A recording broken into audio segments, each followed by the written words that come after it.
From a shelter of tangled branches and stone, a clan of great monkeys emerged. Their bodies were long-limbed and powerful, covered in dark, coarse hair. Their eyes, deep-set, gleaming, carried something more than instinct, yet not quite the reasoning minds of the future. They were not beasts of the trees anymore, and not yet humans. They lived between worlds, every day a test of survival. At the edge of the shelter crouched Taru, a young male with broad shoulders and quick, restless eyes. He sniffed the air, catching the musk of antelope herds carried on the wind. Hunger twisted his belly. Behind him the others stirred. Orna, the elder female whose memory was sharp as claws. Kala, fierce and strong, always guarding the youngest, and Drew, Taru's companion, nimble as a shadow, reckless in his leaps. The monkeys spoke not with words but with hoots, screeches, and gestures. A click of teeth meant danger. A lifted hand meant food. A deep, rolling growl meant caution. That morning, the signal was clear. Hunger pressed upon them all. The land was vast but merciless. Great predators ruled the grasses, saber-toothed cats, lions, hyenas larger than wolves. To stray alone was to die. Together, they moved, knuckle-walking toward the river. Bare feet and hands pressed into the soil, leaving faint prints in the mud. At the riverbank, Taru darted forward, arms plunging into the shallows. With a sudden splash, he pulled a wriggling fish from the water. The others hooted approval, crowding close. It was small, barely enough for one, but it was something. Further along, they dug for roots, chewing them raw, their jaws working noisily. The youngest, a child with bright eyes and clumsy steps, gnawed a root with delighted squeals.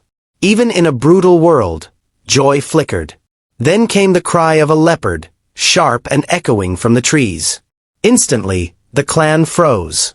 Orna barked sharply, gathering the little ones.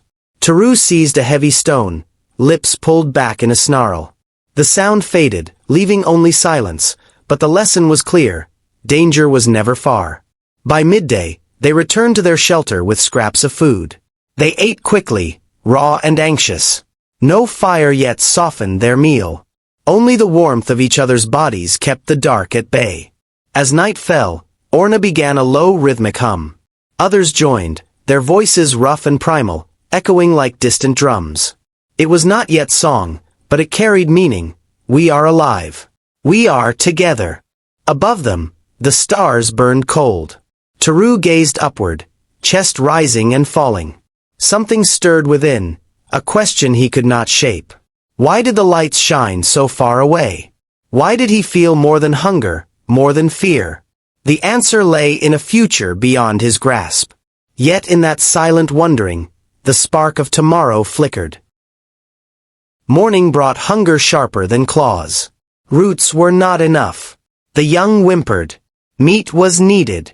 Taru and Drew led the way onto the plains, carrying stones chipped against river rocks. Crude, but sharp enough to cut. Kala guarded the rear, her keen eyes scanning the tall grass. The wind carried the smell of antelope. A herd grazed near the acacia trees, legs tense, ears twitching. Taru's pulse quickened. But how could clumsy earthbound monkeys bring one down? Not by claws. Not by fangs. By something else, strategy. With low hoots and hand signals, Taru and Drew spread wide. At Taru's cry, they burst from the grass, shrieking, throwing stones. The herd thundered in panic. Dust swirled. One antelope stumbled, struck by Drew's rock. The monkeys lunged, surrounding it, pummeling it with stones. Taru leapt onto its neck, smashing its skull. Silence. Then an eruption of hoots and howls. Victory! Blood and meat! They tore with stones, ripped with teeth, hot flesh filling their mouths. Hunger loosened its grip. But the scent of blood carried far. From the ridge came the laughter of hyenas. Yellow eyes gleamed in the dusk. The clan froze, clutching scraps. Kala shrieked defiance, teeth bared. Taru roared, a guttural thunder. For a heartbeat, the hyenas hesitated. Then they surged. The clan fled, carrying only scraps.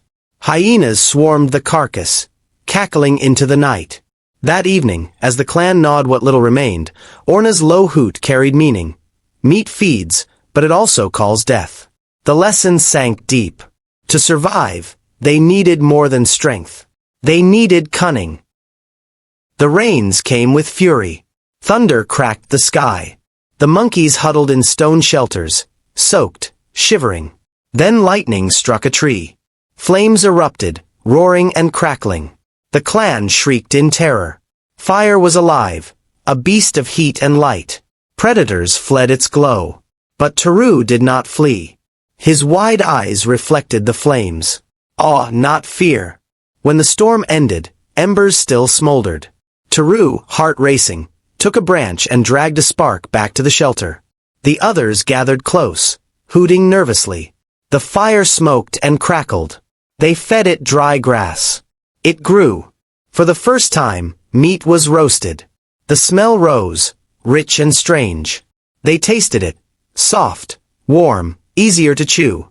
They laughed, bellies full, basking in heat. But fire was both child and god. Too little care, it died. Too much, it burned. Kala guarded it, eyes sharp, always feeding it. Predators no longer dared approach the glow. For the first time, the monkeys slept without terror pressing in. Around the flames, Orna began to gesture, arms sweeping, body swaying. She mimed the antelope's fall, the hyena's snarl, the hunt's triumph. The others joined, hooting in rhythm. Shadows danced on stone walls, alive with story. Fire had given warmth, safety, and food. But more than that, it had given them imagination. And imagination was the first step toward becoming something more. The land was changing. Rivers shrank, herds wandered far. Hunger drove the monkeys from their familiar ground. Orna grumbled caution, but Taru felt the pull of the horizon. Beyond the hills must be rivers, game, new life. With Drew and Kala he set out. The journey was brutal. Rocks cut their feet. The sun burned their backs. But they pressed on. Curiosity urged them. They saw beasts unknown, elephants with tusks like crescent moons, giant birds with killing claws, monkeys in trees who screamed and fled. Danger lurked everywhere, yet wonder filled them. At the ridge's crest, they beheld a vast plain, rivers gleaming silver under the sun. Taru's chest swelled. This was discovery. But the plain was not empty. Across the river, another clan appeared. Faces like theirs, yet strange. They carried stones, just as Taru's clan did. Eyes met across the water, curious, wary, sharp. No attack came. Yet the moment burned in memory. They were not alone. Others hunted, fought, dreamed. The unknown was both promise and threat. And it called louder each day. Seasons passed. The clan grew, and so did their sorrow. A child taken by leopard. Orna's mate gone to sickness. The clan mourned, wailing, stroking the lifeless body. Breath gone. They could not understand why. Yet from grief came memory. They began to imitate the lost, mimicking their calls and gestures. The dead lived on, not in flesh, but in remembrance. Taru and Kala, once companions, now shared more. They guarded, fed, raised young together. Love, fragile and fierce, bloomed among them. Sounds changed too. Not just hoots, but patterns with meaning. A bark for water. A hiss for danger. A hum for safe. Language sprouted like shoots after rain. Tools sharpened. Stones chipped finer. Bones dug earth. Sticks hardened in fire-pierced prey. The land itself was being reshaped by monkey hands. At night, Orna scratched lines into dirt. Shapes of animals, rivers, hunts. The young copied her, laughing, learning. The first symbols were being born. They were not only surviving. They were beginning to live. The stars blazed above the plains. Around the fire, the monkeys gathered. Orna's voice rose in rhythm, telling the story of lion and antelope.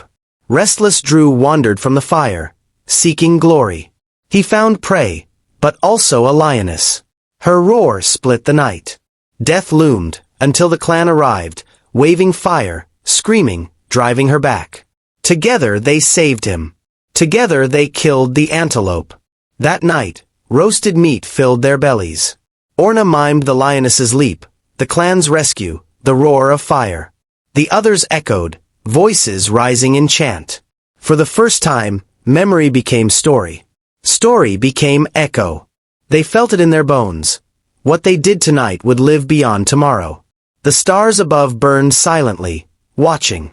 From beasts of fur and fang, the monkeys had taken another step, toward the beings that would one day be human.